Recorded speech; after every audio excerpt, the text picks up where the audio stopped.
In 2016, an American giant paid over $3 billion to conquer the Canadian hardware market. It was hailed as a masterstroke. Jobs were saved, a national brand was preserved, and there was a promise to build a northern empire. But just 6 years later, that empire vanished in a fire sale, its value destroyed and its ambitions erased. How did a bold expansion turn into a collapse that cost $3 billion? For Lowe's, the dream looked obvious. Then Canada taught them a costly lesson nobody saw coming. This story starts with unchecked confidence, but what went wrong from the very first step? Lowe's planners saw Canada as the next logical conquest. In 2007, the company opened its first Canadian stores in southern Ontario, rolling out the signature blue and gray big boxes that had already transformed the US hardware landscape. The playbook was familiar: bring American scale, centralized systems, and efficient supply chains to a market that, on paper, looked strikingly similar to home. Canada's economy was strong, the housing market was booming, and do-it-yourself culture ran deep. From Charlotte boardrooms to Toronto suburbs, the message was clear. Lowe's would copy its US formula, adjust for a few local quirks, and quickly rise to challenge Home Depot's lead north of the border. The early ambitions were bold. Lowe's executives spoke openly of building a national network, not just a handful of stores. Their plan called for dozens of new locations, each designed to showcase the full breadth of the American assortment. Centralized merchandising, robust distribution, and a unified brand identity were seen as strengths that could be exported wholesale. The expectation was that Canadian consumers, already familiar with big box retail, would embrace a new entrant promising lower prices, broader selection, and the kind of efficiency that had made Lowe's a household name in the States.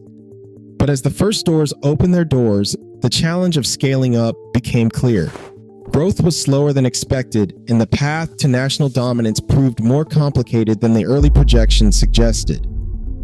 To achieve the scale needed to compete with entrenched rivals, Lowe's strategists began to look for a shortcut, an acquisition that could instantly deliver coast-to-coast reach. One name stood out: Rona, a storied Canadian brand with deep roots and a vast dealer network. For Lowe's, the dream of Canadian dominance was still alive, but the next move would require more than just building stores. It would demand a bold leap into the heart of Canada's retail identity. Rona's story begins in 1939 in the heart of Quebec as a partnership between Roland Dansereau and Napoleon Piat. What started as a single building supply shop grew into a national fixture by weaving together a network of independent dealers. Each store reflected its own community, with owners who knew local tastes and contractors by name. Over decades, Rona became more than a retailer. It became a thread in the fabric of small towns and neighborhoods across Quebec and beyond. The company's strength lay in its decentralized model. Unlike the big box giants, Rona's affiliate dealers made their own decisions about inventory, pricing, and even which brands to carry. This flexibility allowed Rona to adapt to regional needs, whether it was stocking winter tools for the Laurentians or sourcing lumber from local mills. Relationships with Quebec-based suppliers ran deep, and many contractors relied on the trust and personal service found at their neighborhood Rona. By the late 2000s, though, pressure was mounting. Competition from Home Depot and new entrants like Lowe's was fierce. Rona began closing underperforming big box stores. 11 shuttered in the 3 years before the sale. Earnings slipped for 5 straight years through 2011, and the share price dropped to half its 2007 level. Still, for many in Quebec, Rona remained a symbol of economic independence and local pride. Its headquarters in Bonneville was a point of identity. The dealer network, with its hundreds of partners, stood as a testament to the power of local ownership in a world of retail consolidation. And yet, this same structure, so rooted in regional loyalty, would soon collide with a very different vision of how to run a national chain. In February 2016, after years of tension and failed attempts, Lowe's and Rona announced a deal that would reshape the Canadian home improvement landscape. The price tag stunned the market: $3.2 billion Canadian dollars, with 2.4 billion Canadian dollars in cash going to shareholders. It was a 65% premium over Rona's recent trading price, a figure designed to win over not just investors, but the skeptics who had blocked an earlier hostile bid. The agreement came with more than just financial terms. To secure approval in Quebec, Lowe's made a series of public commitments. Rona's head office would stay in Boucherville. The familiar Rona name and banners would remain, especially in Quebec. Jobs were to be protected, with the promise that the vast majority of employees would keep their positions. Lowe's even pledged to maintain relationships with Quebec-based suppliers, a nod to the province's deep-rooted concerns about local economic control. These concessions reflected hard lessons from 2012, when Quebec's political leaders and the powerful Caisse de dépôt had rallied to keep Rona out of foreign hands. This time, the deal was friendly, with Rona's board and major shareholders on side. For Lowe's, the acquisition was more than a real estate play. It was a chance to leapfrog years of slow organic growth and instantly gain coast-to-coast reach.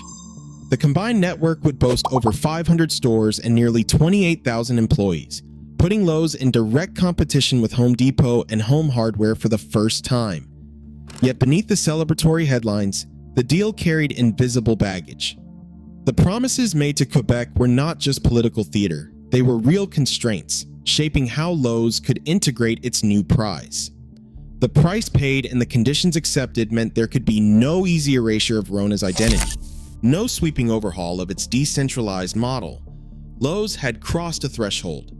The company now owned a national icon, but it had also inherited a web of obligations that would shadow every move to come. When Lowe's took control of Rona, two retail philosophies collided on day one. Lowe's brought a blueprint honed in North Carolina to centralize everything, run national planograms, and squeeze savings by consolidating suppliers across the network. Rona, by contrast, had spent decades building a web of independent dealers, each fiercely protective of their local assortment and supplier relationships. Decisions that once happened in a Quebec boardroom or a small-town back office were now subject to approval from a distant U.S. headquarters. Dealer owners, used to choosing which brands and seasonal products lined their shelves, found themselves handed standardized layouts and vendor lists. The shift was immediate. Longtime Canadian suppliers, many of them family-run businesses, watched contracts vanish as Lowe's prioritized its preferred U.S. and global vendors. Some of these local companies did not survive the transition. For Rona's network, this was not just a supply chain change, it was a rupture in trust. Loyalty, built over years, began to fray as familiar products disappeared and new, unfamiliar brands took their place. Store managers and dealers voiced frustration in industry forums and trade meetings. They described planograms that ignored local demand, winter products arriving late or not at all, and a sense that the needs of a Quebec contractor or a rural Alberta builder no longer mattered. The promise to maintain Rona's local procurement quickly faded behind the reality of vendor consolidation. What had been a flexible, regionally responsive network was now forced to operate under a rigid, one-size-fits-all system. The tension between central control and local knowledge set the stage for deeper operational problems that would soon surface inside every aisle and storeroom. Inside the stores, the promise of a seamless, American-style shopping experience faded quickly.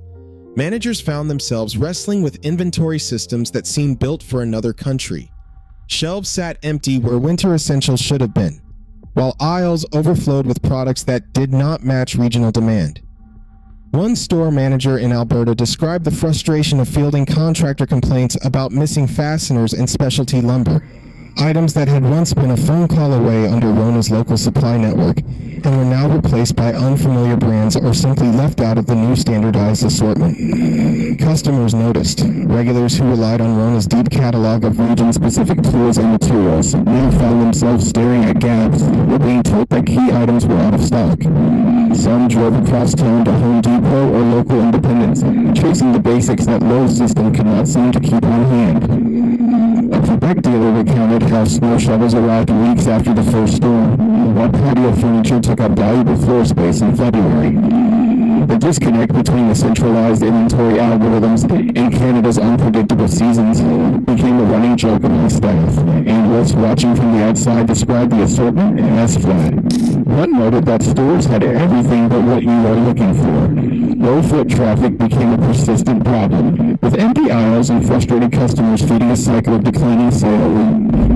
The operational backbone that had powered Lowe's USA growth, rigid planograms, national supply contracts, and unified IT, simply did not fit the patchwork of banners, climates, and customer habits across Canada. The result was a lingering sense of chaos as managers and employees struggled to bridge the gap between a system designed for scale and the messy reality of local demand. Home Depot had already laid down roots in Canada long before Lowe's arrived. By the time Lowe's was rolling out its blue and gray stores, Home Depot had built a network that stretched from Vancouver to Halifax, with a loyal customer base and a reputation for reliability among both do-it-yourselfers and professional contractors. For many in the trades, Home Depot was not just another big box, it was the first stop for everything from lumber to specialty tools. The company's ProDesk program, tailored pricing, and deep inventory of private label brands kept contractors coming back, week after week. Contractors mattered more than ever as the market shifted toward do-it-for-me renovations. Home Depot understood this, locking in relationships with local trades and offering perks that Lowe's never matched. Even as Lowe's tried to win over these customers, many contractors stuck with what they knew. Home Depot's supply chain was tuned to Canadian needs, with products and brands that fit regional codes and seasons. Their private label lines like Husky and HDX were familiar to both pros and weekend renovators. In contrast, Lowe's assortment often felt generic, missing the brands and specs Canadian contractors expected. Regional competition added another layer of pressure. Home Hardware, with its deep local ties and specialized independence, offered alternatives that felt more personal than the new American giant. Lowe's found itself squeezed, unable to outmuscle Home Depot on contractor loyalty, or outlocal the regionals. The promise of American scale hit a wall against institutions that knew the territory and the customer far better. With sales lagging and foot traffic thinning, the Canadian division started to drag on Lowe's overall results, setting the stage for a financial reckoning that would soon become impossible to ignore. By 2022, the numbers told a stark story. Lowe's Canadian division accounted for just 7% of company sales, yet it weighed down operating margins by roughly 60 basis points. In a business where every fraction of a percent matters, this drag stood out on quarterly reports and in boardroom discussions. The Canadian stores, once expected to drive new growth, now pulled profitability in the wrong direction. Executives faced mounting pressure as the division's underperformance became impossible to ignore. The margin gap reflected not just competitive pressure, but deep operational misfits, costs that could not be offset by volume, and sales that failed to keep pace with expectations. With each earnings call, the urgency to address the Canadian problem grew sharper, setting the stage for changes at the very top of Lowe's leadership. Sylvain Prudhomme was tapped to steer Lowe's Canadian division through its most turbulent years. As the face of integration, he grappled with the fallout from clashing business models and mounting operational headaches, but stability proved elusive. In 2018, Marvin Ellison took the helm as Chief Executive Officer at Lowe's corporate headquarters, bringing a mandate to clean house and refocus on core strengths. Prudhomme soon departed, leaving behind a division still struggling to find its footing. New leaders cycled through Boucherville, each tasked with reversing losses that only deepened.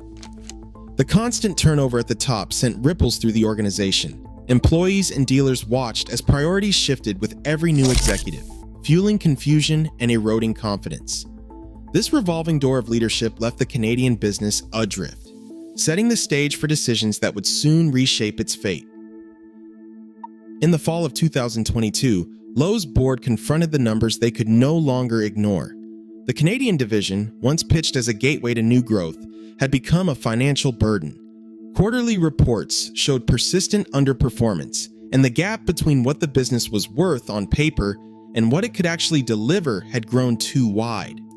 In preparing financial statements for the third quarter, executives approved a non-cash impairment charge of roughly $2 billion. This write-down was more than an accounting exercise. It was a public admission that billions invested in Canada would never be recovered.